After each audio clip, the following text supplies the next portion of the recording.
আহমদুল্লাহ হইজ আহমদুল্লাহ। আহমদুল্লাহকে সবাই তার নামে শায়েখ লেখে, ওনার নাম হলো আহমদুল্লাহ সাহেব। বলবেন যে তিনি এত বড় গোমটা দে, এমন সুন্দর রেফারেন্স দে, মুখের মধু দুধে বাস আছে, কথার মধ্যে বাস নাই। এমন বুবা শয়তান, এমন বুবা শয়তান, একেবারে জাহেল। এই আহমদুল্লাহ হলো পাবলিককে ধোঁকা দিয়ে বোকা বানায়। বেটা যত বড় হুজুরি হোক, আহমদুল্লাহর গনার টাইম আমরা আছে। কিছু সমস্যা আমার চোখে ধরা পড়েছে, আমি ফিল করছি যে এগুলো আপনাদের সাথে শেয়ার করা উচিত। বর্তমানে দায়ীদের মাঝে পরিলক্ষিত কিছু সমস্যা, আমি এখানে জেনারেলাইজ করছি না, সব দায়ীদেরকে আমি এক পাল্লায় মাপছি না। অনেক ভালো ভালো দায়ী আছেন যারা আইডিয়াল দায়ী, আদর্শ দায়ী। আমি নিজে তাদেরকে ফলো করি, তাদের কাছ থেকে অনেক কিছু শিখি, তাদের আলোচনা শুনি। আমি জেনারেলাইজ করে সবাইকে এক পাল্লায় আনছি না, কিন্তু আমার কাছে কেমন যেন মনে হচ্ছে এই সমস্যাগুলো বর্তমানে দাওয়া অঙ্গনে প্রকট হারে দেখা দিচ্ছে। এক নম্বর যেটা আমার কাছে ফিল হয়েছে, সরি টু সে, সেটা হচ্ছে অনেক দায়ী ভাইদের মধ্যে আমার মনে হচ্ছে যে ভাইরাল হওয়ার একটা মানসিকতা এটা এটা দেখা যাচ্ছে নানাভাবে। এটা আমরা দেখতে পাচ্ছি যে কি করে ভাইরাল হওয়া যায়, কি করে পপুলার হওয়া যায়, এটা নিয়ে একটা অসুস্থ প্রতিযোগিতা শুরু হয়েছে আমাদের অনেকের মধ্যে। সো এই অভ্যাসটা আমাদেরকে পরিহার করতে হবে, কারণ ভাইরাল যদি হতে চাই আমরা, আসলে আল্লাহর কাছে ভাইরাল হওয়া উচিত। পপুলার যদি হতে চাই, আল্লাহর কাছে পপুলার হওয়া উচিত। পৃথিবীতে এই জমিনে অনেক বিখ্যাত লোক আছে, আসমানে তারা অখ্যাত। আর এই জমিনে অনেক অখ্যাত লোক আছে যারা আসমানে বিখ্যাত। সো আমরা যেন আসমানে বিখ্যাত হতে পারি। আল্লাহ তাআলার কাছে আমি কতটুকু পপুলার, আল্লাহ তাআলার কাছে আমি কতটুকু মুকাররাব, পছন্দনীয়, that should be hour concern. তাহলে এই দাওয়া কাজ থেকে বারাকা হবে, এটার ইনপুটটা মানুষের হৃদয়ে টাচ করবে। কিন্তু যখন আমি শুধু ভাইরাল হতে চাচ্ছি, পপুলার হতে চাচ্ছি, এটা কিন্তু আমার ইখলাসকে একেবারে নষ্ট করে দিচ্ছে। সো এটা আমার এবং আপনাদের সকলের প্রতি রিমাইন্ডার, আমরা যেন শয়তানের এই ফাঁদে পা না দিই, আমরা যেন এই অসুস্থ প্রতিযোগিতা থেকে নিজেদেরকে বাঁচিয়ে রাখতে পারি। আরেকটি সমস্যা দেখা দিচ্ছে, সেটা হচ্ছে অনেকের মধ্যে এই মানসিকতা যে কত বেশি আমার ভিউ হলো, আমার কত বেশি ভিউ হলো, কত লাইক হলো, কত ফলোয়ার হলো, আমার মাহফিলে কত লোক হলো। এই যে সংখ্যা দিয়ে সফলতাকে জাজ করা, এটাও একটা অসুস্থ প্রতিযোগিতা। সংখ্যা দিয়ে কখনোই ইসলামে সফলতা, সাকসেস, আল্লাহর নৈকট্য প্রাপ্তি, আল্লাহ সন্তুষ্টি, এগুলো বিবেচিত কখনোই হয় না।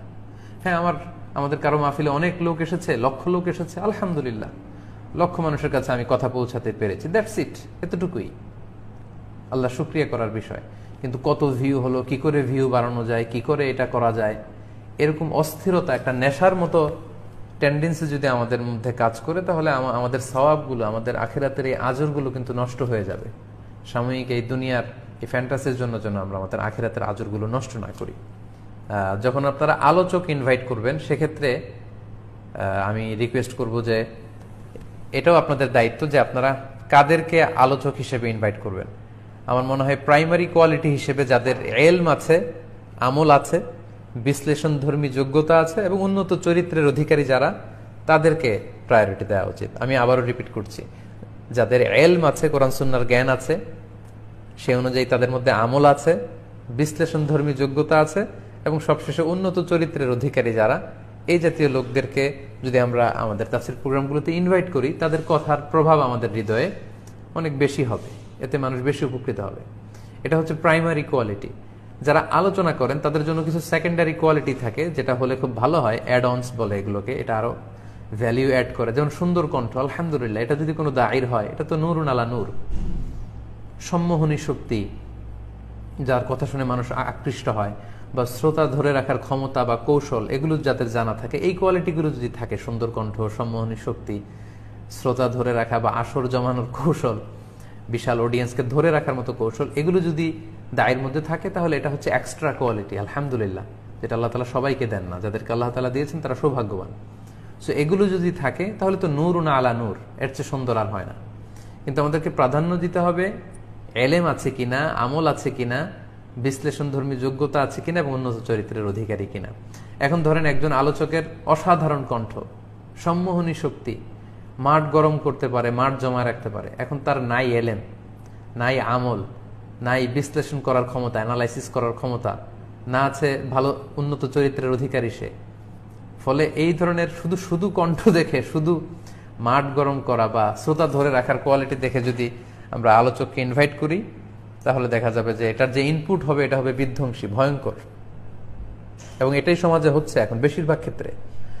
সো অর্গানাইজিং কমিটি যারা আছেন তারাও এই দায়ভার থেকে একেবারে মুক্ত নয়, তাদেরকেও এই বিষয়গুলো খেয়াল রাখা উচিত।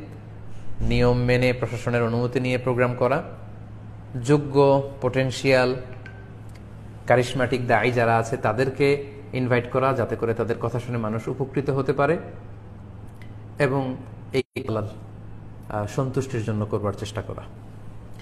দায়ীদের জন্য সর্বশেষ কথা হচ্ছে, ভেরি সরি টু সে, আমি সাধারণত এই বিষয়টা নিয়ে কথা বলতে খুবই বিব্রত বোধ করি, অস্বস্তি বোধ করি, এবং এইসব বিষয় নিয়ে আমি সাধারণত কথা বলি না, এগুলো আমার কমফোর্ট জোনের বাইরে। কিন্তু ইদানিং প্রায় এগুলো শুনছি বিভিন্ন জায়গায়, এবং যেটা খুব খারাপ একটা অবস্থা ধারণ করছে সেটা হচ্ছে দাঈ আল্লাহ হিসেবে যারা তাফসিরের ময়দানগুলোতে যান, তাদেরকে আলোচনা শেষে তাদেরকে অনারিয়াম দেওয়া হয়, সম্মানী দেওয়া হয়। আলহামদুলিল্লাহ, এটা জায়েজ, এবং আমরা সবসময় উৎসাহিত করি যারা অর্গানাইজিং কমিটি তারা যাতে আলেম ওলামাদেরকে সম্মান করে। একটা দীর্ঘ পথ পাড়ি দিয়ে ওনারা ওনাদের সময় স্যাক্রিফাইস করে, এনার্জি স্যাক্রিফাইস করে একটা প্রোগ্রামে লেকচার দিতে এসেছেন। সো এটা খুবই স্বাভাবিক যে তাদেরকে একটা অনারিয়াম এখানে করতে হয়, একটা সম্মানী দিতে হয়, এবং আলহামদুলিল্লাহ বাংলাদেশের লোকজন বা অর্গানাইজিং কমিটির ভাইয়েরা অনেক সম্মান করে আলেমদেরকে। তো এটা কোনো প্রোগ্রামে হয়তো অনারিয়াম বেশি হতে পারে, কম হতে পারে, এটা আল্লাহ বারাকা দিয়ে দিবেন, চেক অ্যান্ড ব্যালেন্স হয়ে যায়।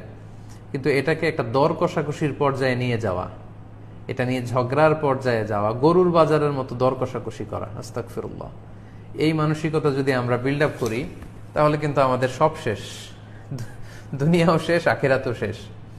আমার মাকসাদ, কোনো দায়ীর মাকসাদ যদি হয় এই শুধু এই হাদিয়া, এই সম্মানী বা অনারিয়াম, তাহলে তার দুনিয়াও শেষ, আখিরাতও শেষ। সো এই জায়গাটাতে যেন আমরা ভুল না করে ফেলি, এটাকে একটা দর কষাকষির জায়গায়, একটা বিশ্রী অবস্থা যেন আমরা না নেই। আলহামদুলিল্লাহ আলেমদেরকে লোকজন অনেক সম্মান করে, এবং এই এই যে সম্মানীটা আসে এটার উপরে আমার মনে হয় সন্তুষ্ট থাকা উচিত, এটা দর কষাকষির পর্যায়ে নেওয়া উচিত। শুরুতে আমি বলেছি যে শীতের সিজনে আমরা যে তাফসির প্রোগ্রামগুলো হয় বাংলাদেশে দাওয়া কাজকে বেগবান করার জন্য বা কোরআনের দাওয়াকে পৌঁছে দেওয়ার জন্য, এটা অনেক বড় একটা মাধ্যম আলহামদুলিল্লাহ। এবং এই তাফসির মাহফিলের মাধ্যমে অনেক বিশাল খেদমত হচ্ছে বাংলাদেশের জমিনে, এবং এই ময়দানটা খুবই উর্বর একটা ময়দান আলহামদুলিল্লাহ। সো এই মহান কাজের সাথে যে সমস্ত অর্গানাইজিং কমিটি জড়িত, আপনারাও এই মহান কাজের গর্বিত অংশীদার, আপনারাও সৌভাগ্যবান। বিভিন্ন মাদ্রাসার উদ্যোগে তাফসির প্রোগ্রামগুলো হয়, অনেক মসজিদের উদ্যোগে, অনেক যুব সমাজের উদ্যোগে, অনেক ইসলামী কাফেলা বা সমাজ কল্যাণ পরিষদের উদ্যোগে তাফসির প্রোগ্রামগুলো হয়। সো অর্গানাইজিং কমিটির যে ভাইরা আছেন তাদেরকেও আমি অন্তরের অন্তঃস্থল থেকে শুভেচ্ছা জানাই যে আপনাদের এই কষ্ট, এই শ্রমের কারণেই কিন্তু কোরআন সুন্নাহর কথাগুলো সহজেই পৌঁছে যাচ্ছে মানুষের কাছে। তো আমি আপনাদেরকেও দাঈ ইলাল্লাহর পাশাপাশি কিছু রিমাইন্ডার, দাঈ ইলাল্লাহ ভাইদের ব্যাপারে যে অবজারভেশনগুলো শেয়ার করলাম, তার পাশাপাশি যারা মাহফিলের অর্গানাইজিং কমিটি তাদের কাছেও আমি কয়েকটি ব্যাপার একটু শেয়ার করতে চাই। সেটা হচ্ছে যারা অর্গানাইজিং কমিটি তাদের মধ্যেও যেন লোক দেখানো মানসিকতাটা না থাকে, শো অফের মানসিকতাটা দায়ীদের যেমনি পরিত্যাগ করা উচিত, অর্গানাইজিং কমিটিরও পরিত্যাগ করা উচিত। অনেক আয়োজক কমিটির এরকম একটা ভাব থাকে যে অনেক বড় প্রোগ্রাম করব, দেখাই দিব আমরা, অমুককে নিয়ে আসবো, লক্ষ লক্ষ লোক হয়েছে, মিডিয়া কাভারেজ হয়েছে। তো এরকম লোক দেখানো মানসিকতাটা আসলে ঠিক না, কারণ আমাদের উদ্দেশ্য হচ্ছে কোরআনের বাণীকে প্রচার করা, আল্লাহর দ্বীনকে প্রচার করা এবং আল্লাহ তাআলার সন্তুষ্টি অর্জন, এটাই হচ্ছে আমাদের লক্ষ্য এবং উদ্দেশ্য। ফলে আমাদের মধ্যে যেন এই টেন্ডেন্সি না আসে যে আমরা দেখাই দিব, পুরো এলাকা আমরা গরম করে দিব, সারা বাংলাদেশকে আমরা দেখাই দিলাম, ওই প্রোগ্রামের চেয়ে বড় প্রোগ্রাম হয়েছে, ওইটার চেয়েও লোক বেশি হয়েছে, এইরকম টেন্ডেন্সি যেন আমাদের না থাকে। যারা আয়োজক কমিটি তাদের কাছে আমার অনুরোধ থাকবে, আপনারা মেহরবানি করে যেখানেই প্রোগ্রামের আয়োজন করেন ওখানকার স্থানীয় প্রশাসনের অনুমতি নিয়ে, তাদের সহযোগিতা নিয়ে প্রোগ্রামগুলো করবেন। কারণ একটা প্রোগ্রাম যে কোনো এলাকায় করতেই হবে এটা যে ফরজ ওয়াজিব এমন কিছু না, কিন্তু যদি প্রশাসনের অনুমতি ছাড়া যদি আপনারা প্রোগ্রামের অ্যারেঞ্জ করে ফেলেন, সেখানে প্রশাসন এসে যদি বাধা দেয়, বিশৃঙ্খলা সৃষ্টি হয়, সেটার ইম্প্যাক্টটা কিন্তু অনেক বড়। সো সেটা সামাল দিতে পারাটা অনেক কষ্ট হয়ে যাবে। সো নিঃসন্দেহে যে কোনো প্রোগ্রাম যখন আপনারা থ্রু করবেন সেটা স্থানীয় প্রশাসনের জনপ্রতিনিধি যারা আছে, পুলিশ প্রশাসন, জেলা প্রশাসন থেকে শুরু করে সবার কাছ থেকে অনুমতি নিয়ে আপনারা করবেন। আমি যতগুলো কথা বললাম আল্লাহ তাআলা প্রথমে আমাকে নিজেকে আমল করার তৌফিক দান করুক। সবগুলো কথা আমার জন্য রিমাইন্ডার, পাশাপাশি আমি ব্যক্তিগতভাবে যেটা পার্সোনালি ফিল করেছি আমার প্রিয় তরুণ দাঈল আল্লাহ ভাইদের উদ্দেশ্যে সেটি আমি শেয়ার করেছি। আশা করি কথাগুলো থেকে আমরা সবাই উপকৃত হতে পারবো। আল্লাহ তাআলা আপনাদের সবাইকে ভালো রাখুন, সুস্থ রাখুন, নিরাপদে রাখুন।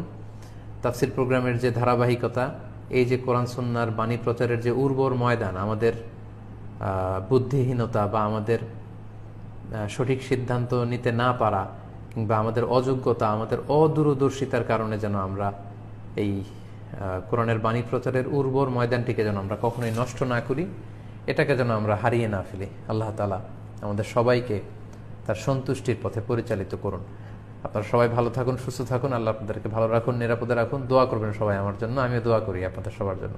আসসালামু আলাইকুম ওয়া রাহমাতুল্লাহি ওয়া বারাকাতুহু।